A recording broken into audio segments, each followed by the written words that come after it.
afternoon, everyone. Welcome to Toad TV. I'm Mary Beth. I'm Helen. We are the creative hands and minds behind Toad Hollow, and today we are here to talk to you about books. Right. However, we do have one thing to tell you before we start.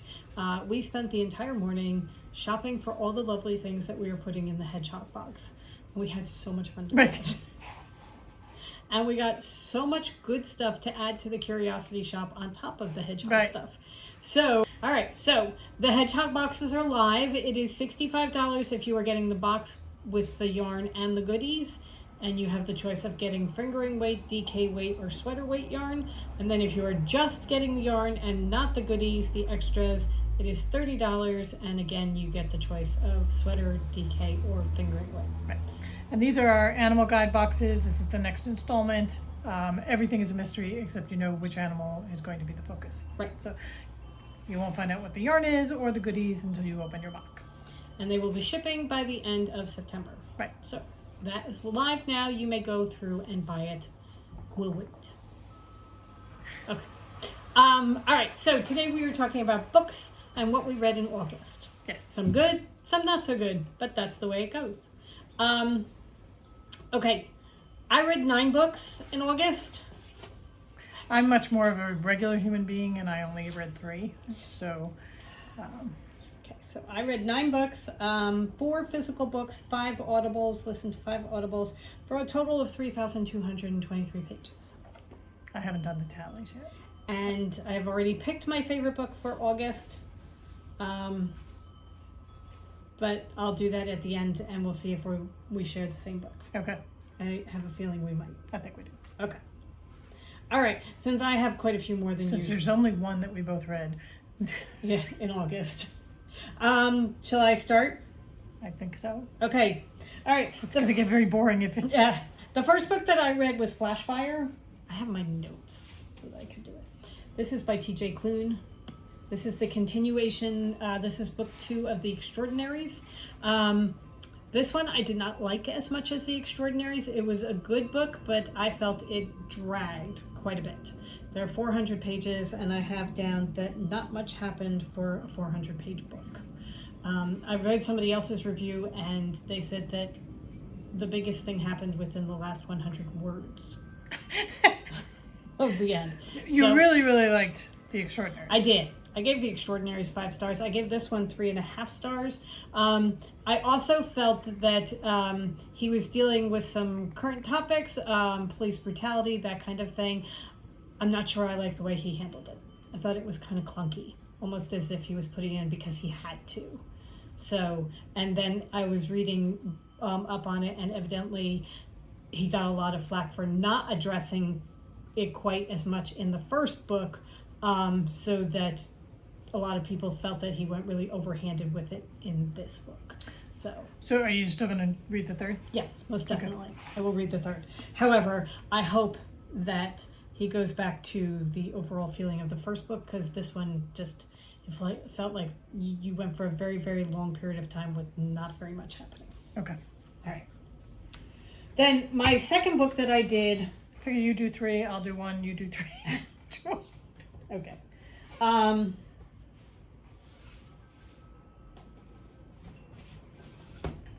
My second book is The Home Edit.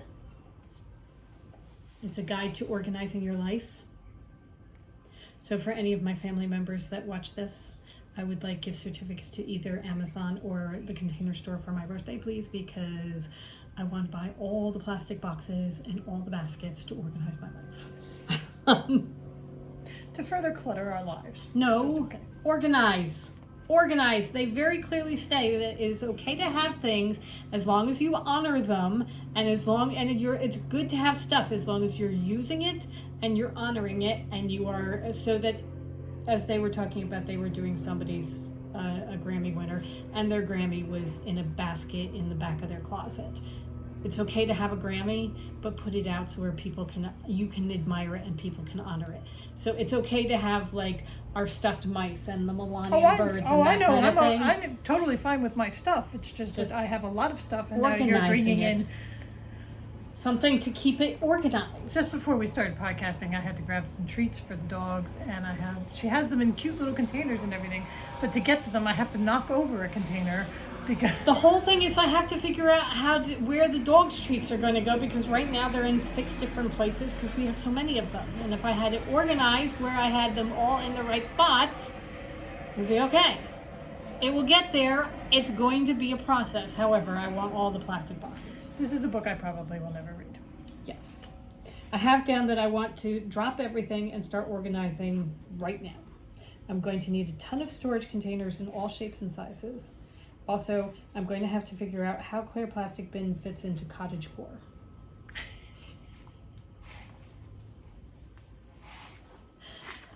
It inspires I'm pretty me sure to do our things. witchy's kitchen doesn't have. However, I can get behind that in our witchy kitchen. Yeah. So it inspires me to try and organize things. Okay, I need to find a new place. Yeah. Other than this camera stand. I also am following somebody on TikTok who is, she's doing a 30-day challenge where she is going through all her stuff and organizing all her stuff in 30 days. Because she and her fiance moved in with his grandmother to help be caregivers for his grandmother. So they're trying to go through all their stuff and decide what they're keeping and what they're getting rid of and that kind of thing. That's actually a challenge I could get behind. Yeah. She's dealing with 800 square feet. We have a little bit more of that than that. But we need 30 days straight where there's nothing else that's going to be on our... Well, I think we could go through our stuff. I mean, if you take an hour. Well, she does that because there's certain days where she's doing the hour challenge. Yeah, and I don't need to get through all of it in 30 days. Right. But I could get behind a challenge where for 30 days I have to go through stuff every day. Okay. We will do that. Okay. You heard it here, folks. She said she's going to help me organize. All right. My third book was The War of Two Queens by Jennifer Armentrout. This is the 4th in the Blood and Ash series.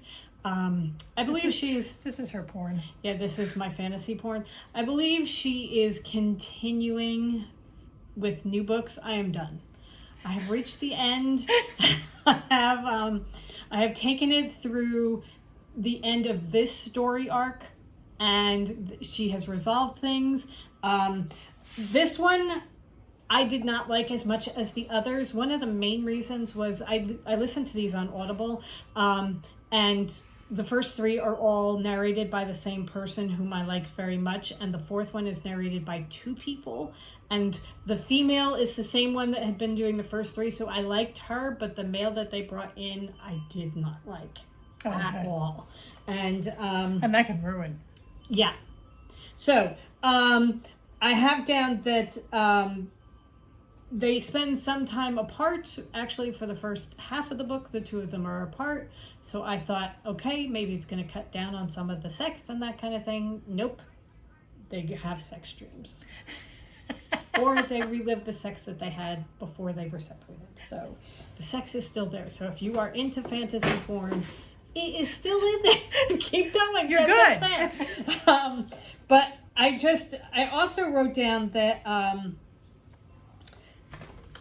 the Blood Queen gets her comeuppance, which is fine. I am very good with that. I liked how they brought the primeval of life in. I thought that was a really great thing that they brought in, and a great way to restore balance to things. I thought that there were certain things that were really, really good.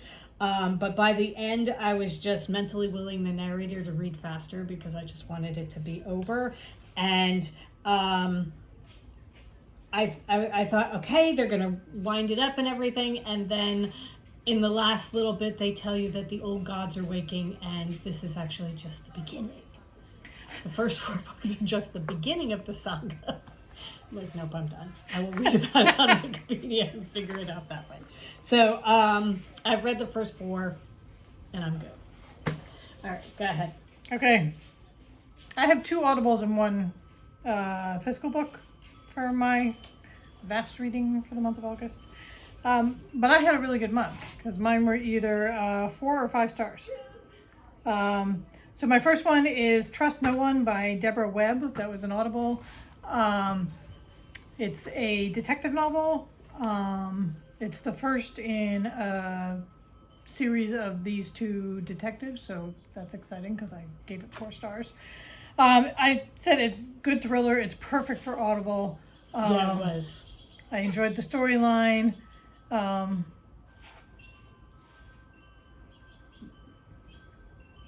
was saying you go in knowing the broad strokes of the storyline, but then you're eager to find out what the little details are.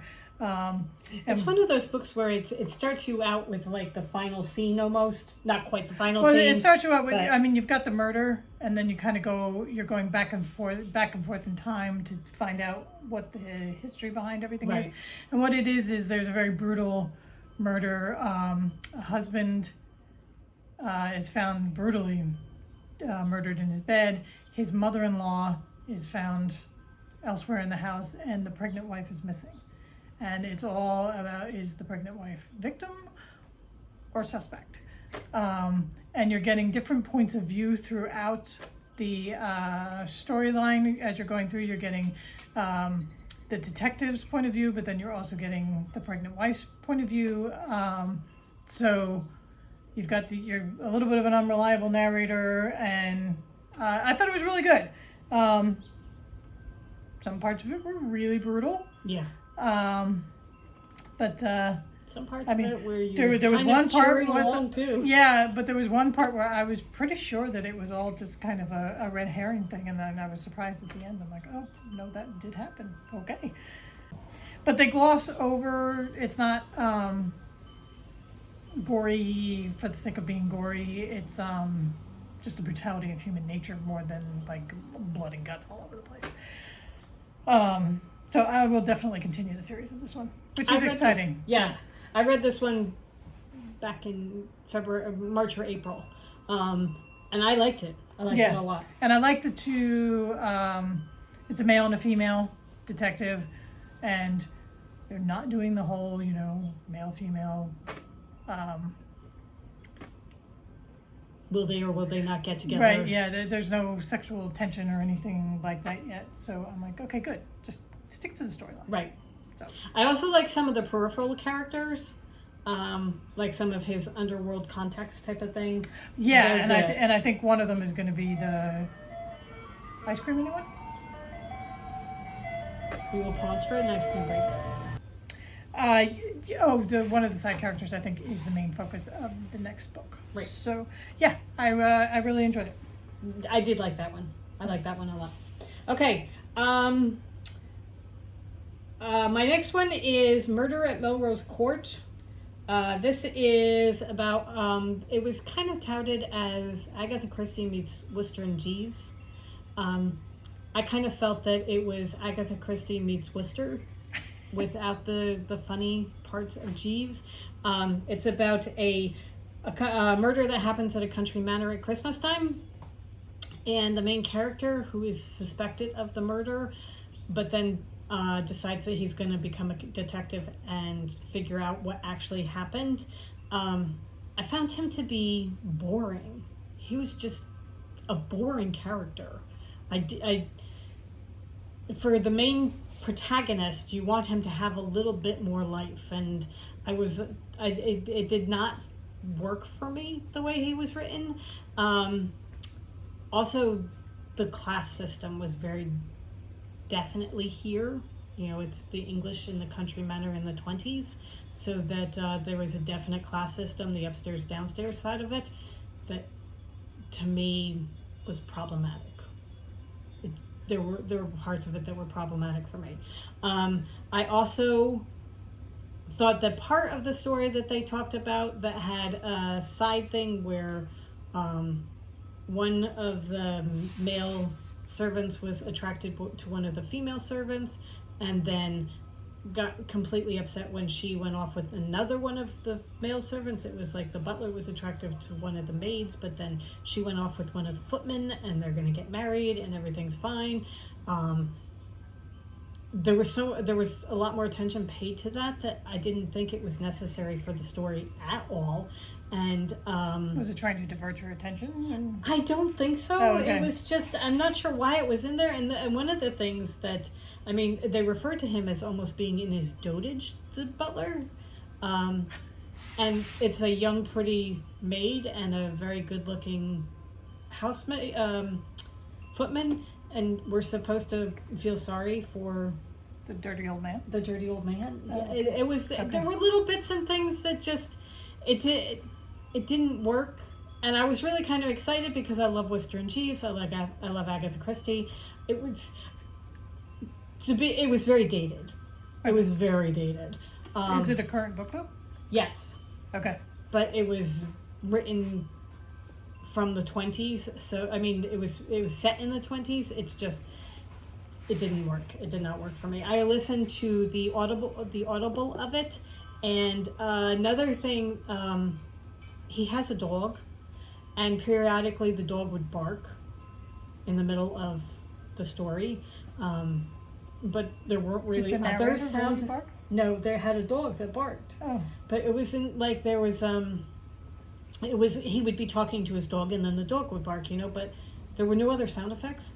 So it was kind of weird that you put in the dog barking. That's very strange. I Yeah. mean, it's better than the narrator barking, I suppose, but But it was so I don't think I've ever actually run into that with an Audible where Right. there are sound effects. yeah, no, it was. I don't know how you handle it. Do you say the dog barked back? I guess, yeah, Yeah, right? right, the Because dog that's barked. that's how you write it. Right, and it's not like you hear the icicles dripping and they don't do plip plip plip. Right. It was odd. Okay. It was just kind of odd. Also, I figured out the mystery almost immediately, so that I mean that's kind of frustrating. So that one was not one of my better ones. And then my next book I read was The Secret Book and Scone Society.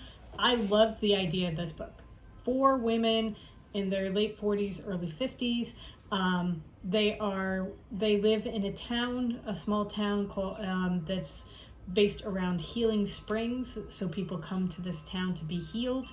One of them owns a bookstore, and her special powers is that she can find books. She talks to you, and then she will find books that will help you through problems in your life. If you read them in the order that she gives them to you, they're supposed to help you through the problems. There is another one of them is the bakery owner, and she bakes comfort scones. So she will talk to you, and then she will bake you a special scone that will remind you of your childhood or a special time in your life. Just from talking to you, she gathers the ideas of what kind of scents and flavors should go into your personal scone, and you get the comfort of eating the scone. And then there is a beauty salon owner who is trying to look younger than she really is. She's kind of the hard woman of the story. And then there's someone who works in the springs and works for the spa. And there is a murder that happens, and they decide that they're going to figure out what happened because the police have just basically written it off as a suicide, and they don't believe that it's a suicide. And they each have secrets that they're hiding, that they decide that in order to trust each other, they must each share their secret. Oh, okay. Okay. It's a really, really good idea. Based around a bakery and a bookstore, and it has so many good things that are going for it. However, I got the feeling that the author was trying to almost write out a Hallmark movie so that Oh, okay. she described everything. At one point, one of the women was having drinks at the bar, and she was describing the bar to the other women, telling them about the soft, supple leather of the seats and the ferns that were in between each of the booths so that you were hidden, but you could listen and that kind of thing. And one person actually says to her, "Oh, you described that so beautifully, I can actually see it." I'm like... little heavy-handed, okay? So to me, I think it could have been trimmed down quite a bit. I mean, it was... Needs a good editor. That's exactly what I had. I've got... what it needs is a good edit. So I thought it was a great idea. I am not... I might give the second one in the series because it's the first in a series. I might give the second one a try just to see if it gets a little bit better because it may have been her first book. I don't know. I'll see how things go, but I was disappointed. All right, and then my third book I think is going to be the same one that you read. All right, so hold that one back. Okay. All right. So then my third one is the Stardust Geek by Chelsea Abdullah. We got this as Book of the Month Club. This is an awesome book. This is a really, really good book. It ties in Alibaba and the 40 Thieves. It ties in 1001 of Arabian Nights. It brings in the jinn. It brings in the ghosts that are hidden in the deserts. It brings in the Queen of the Dead. I mean, it is good. It is very, very good. It is the first of a trilogy. However, it just came out, so I have to wait for a while before I get the second one.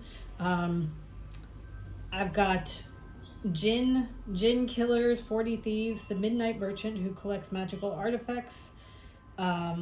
It took a little while for me to get into it. It was a little bit slow to get started, but once I got into it, I was really Was that into it. necessary to get everybody situated where they needed to be, or just No, slow? I don't think it was. Okay. I think it was just kind of slow to begin with. Okay. They have bits and pieces where they have stories within the stories, where one of the characters is a natural born storyteller, so he tells the stories that his mother told.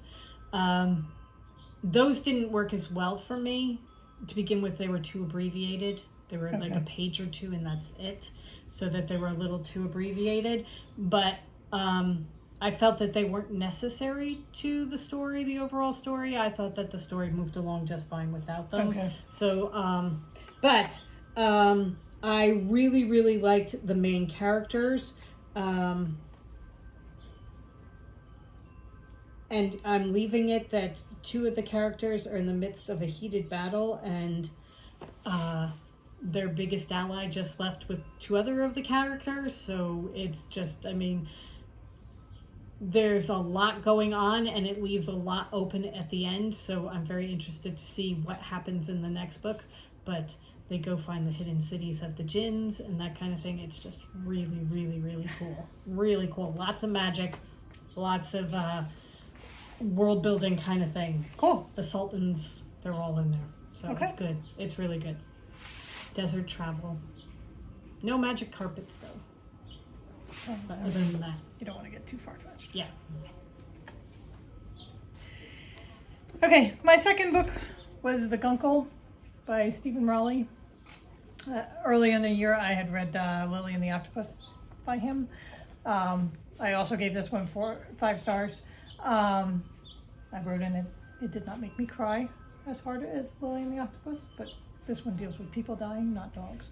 So,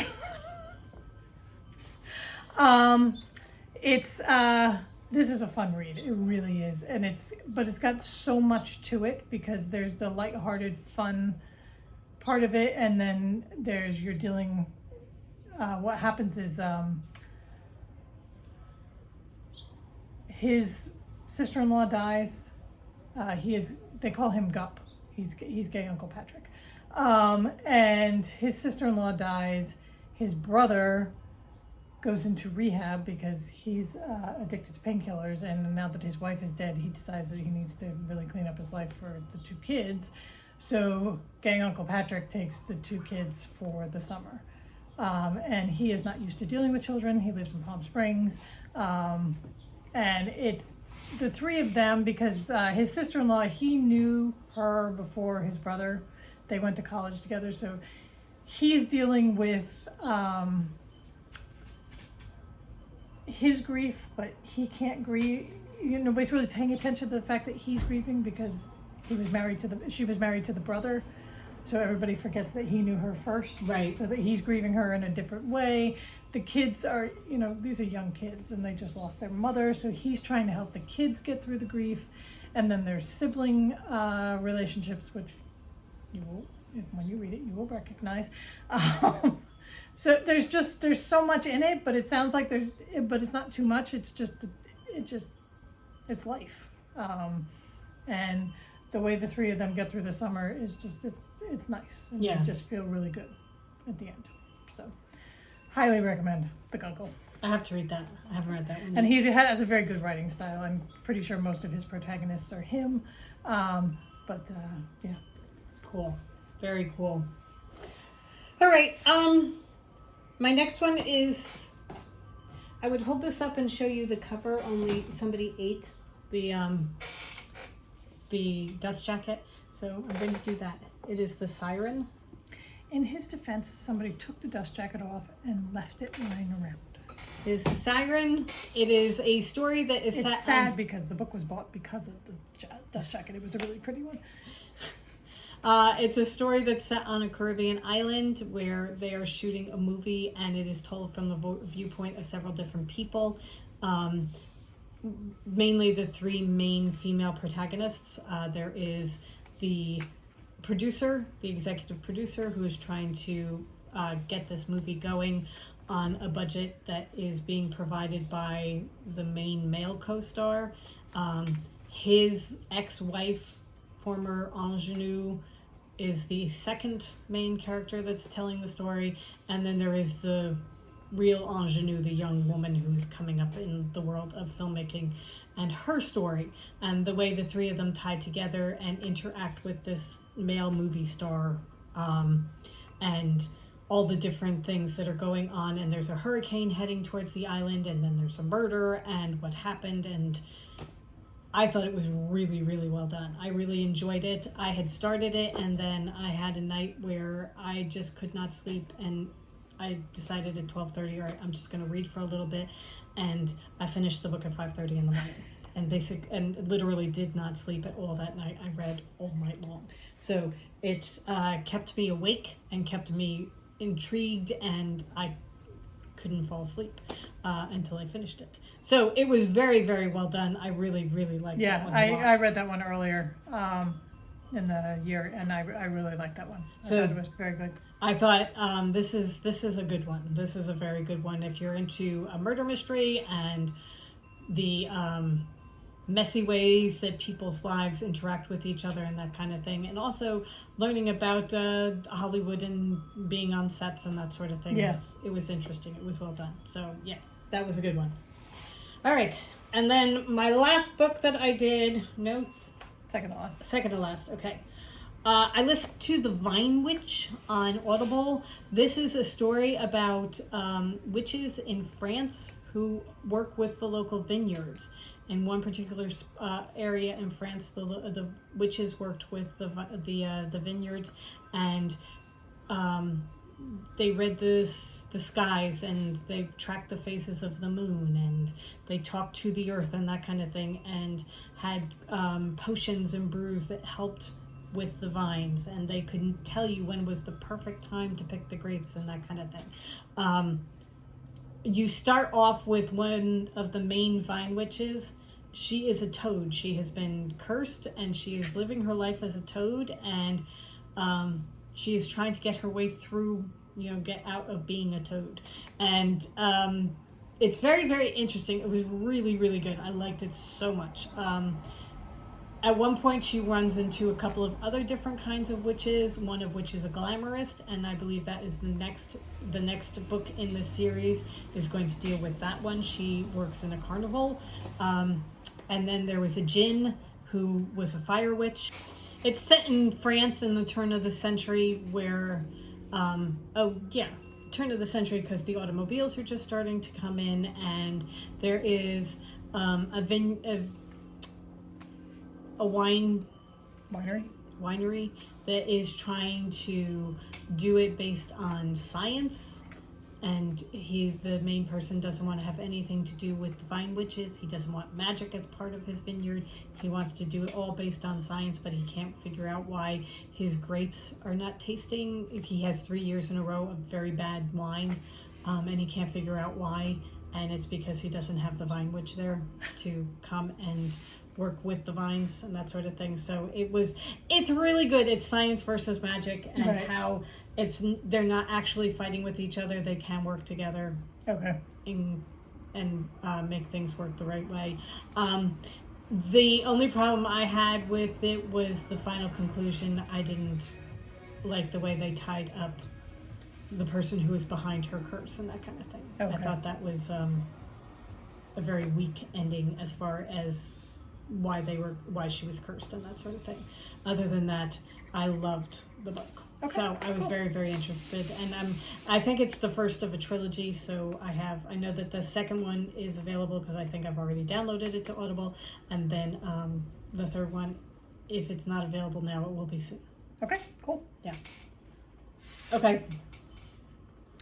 So the last one we both read. Yeah. We both listened. It's an Audible, and it's Nettle and Bone.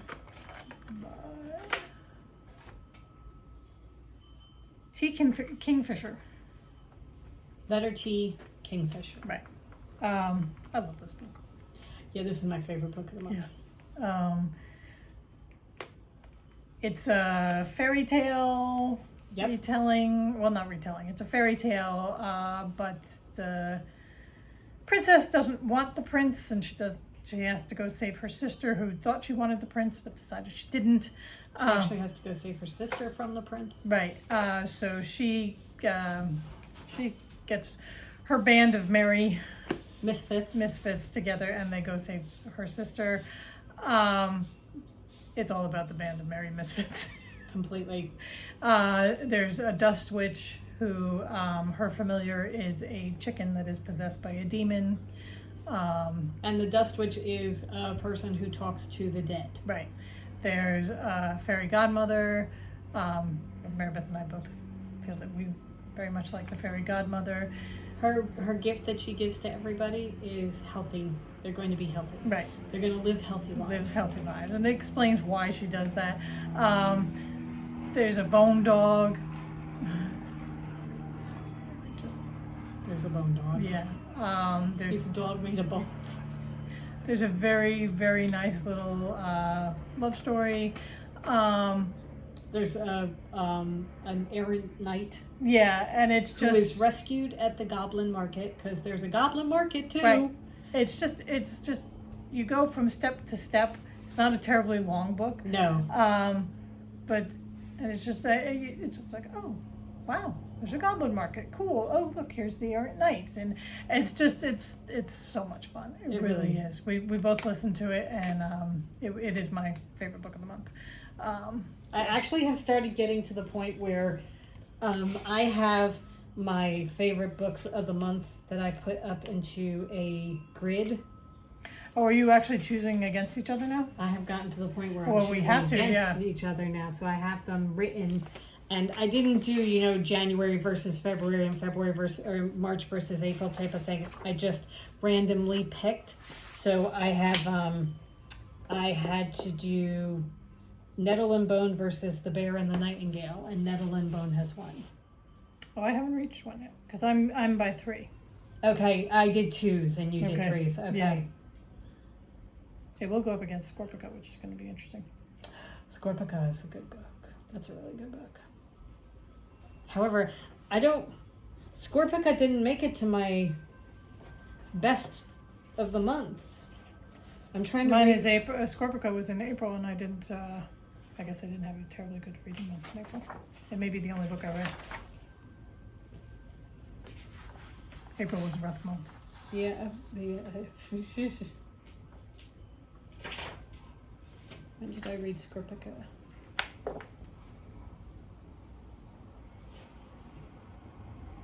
It was this year, right? Yeah, because you were. It was There it March or is. April, because we were both driving back and forth reading it.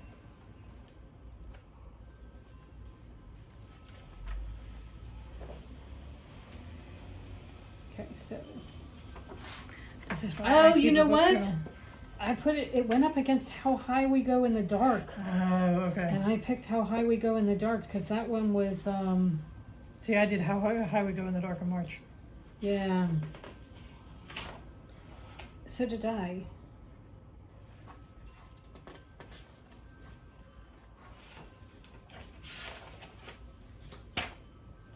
When did I do Scorpica?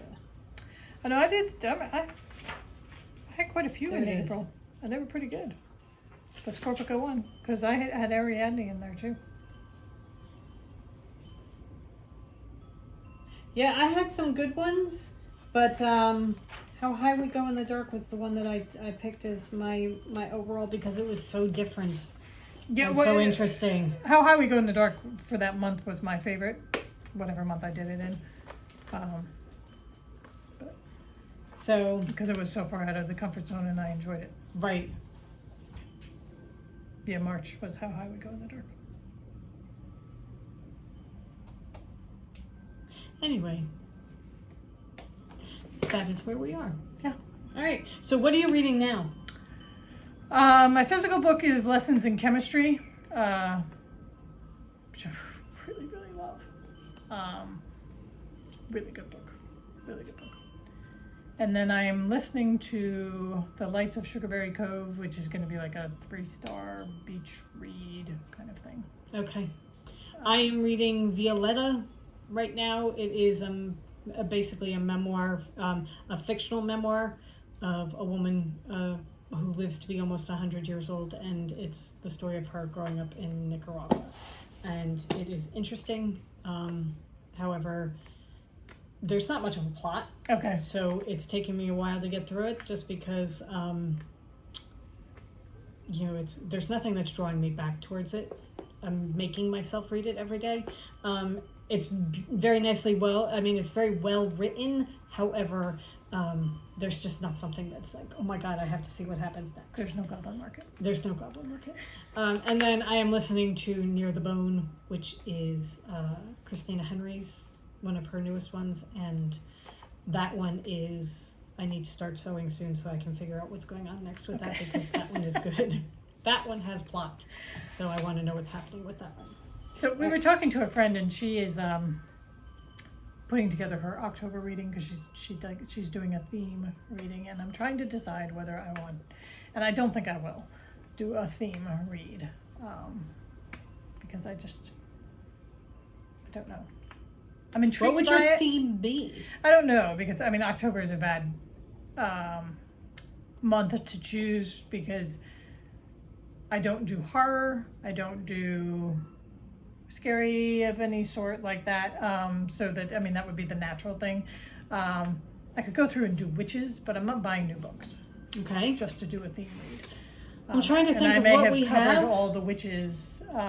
So really what I'm thinking of doing is deciding what I think my TBR should be for September. Okay. And see if I keep it up with it. All right. Okay. All right. So.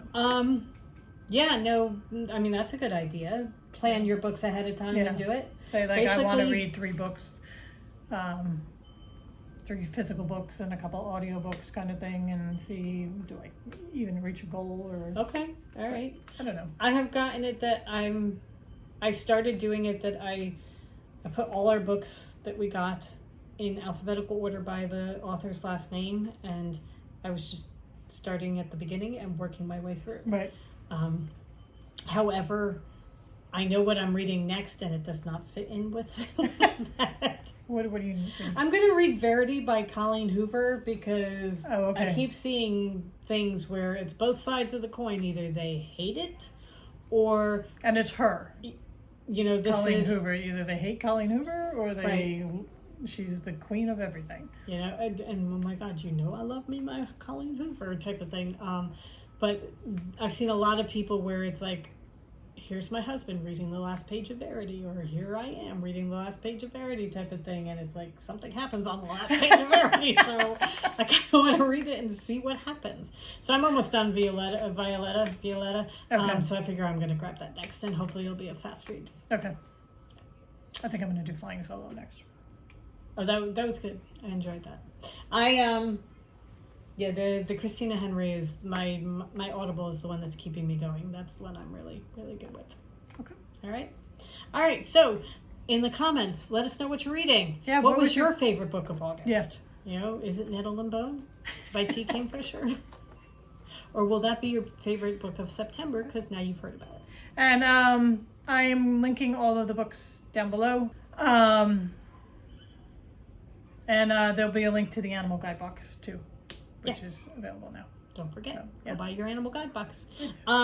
Also, To all the Patreons that came and joined us with Knit Night, because we had our Knit Night on Tuesday, thank you so much for coming. We had a lovely time chatting with you. And our next Knit Night will be the third week in September. I think that's where we figured it would be. So if you would like to join us for that, go to our Patreon page, which Helen will put a link down below. We hope you guys have a great weekend. And next week, new yarn. Oh! Bury the lead a little. By the way, on Tuesday we will be releasing new yarn. Right. We're taking Monday for Labor Day, so Tuesday we will podcast and show the new yarn, which will be debuting at New Jersey Sheep and Wool, but we will open up the listings for you guys for pre-orders on Tuesday. Oh, and by the way, Patreons already got a sneak peek of it because they got to see the pictures already. So it is our 3 Halloween colors that will be coming out, and then we will be showing it with our Autumn Fairies. Right. And they're gorgeous. Oh, they are really good colors. They're really gorgeous. Yeah. So we have those, and then next Friday we're going to be talking cross stitch. So if you're interested in cross stitch, make sure you join us on Friday. Right. It's going to be a gorgeous weekend here in New Jersey. We hope you have a wonderful, wonderful weekend. Enjoy Labor Day weekend. It's the end of summer. Yep. It's the best day of the year. We stand on the boulevard and wave to everybody as they leave. No, we don't. We really don't. No. However, it's very good for the island. It's very good, but we're done. Yeah. I'm ready to have my island back. Also, this weekend is showing us exactly what fall is going to bring. Oh, I'm so ready for it. Oh, it's just so perfect. ready for it. All right. I was actually a little chilled this morning. So. Yeah. I said to our friend, I'm like, there's definitely going to be back porch sitting and stitching today because it's like sitting. Perfect weather. Perfect weather. All right. Let's try this again. Have a wonderful weekend. Go forth and create. We'll see you Monday. Tuesday. Bye. Bye.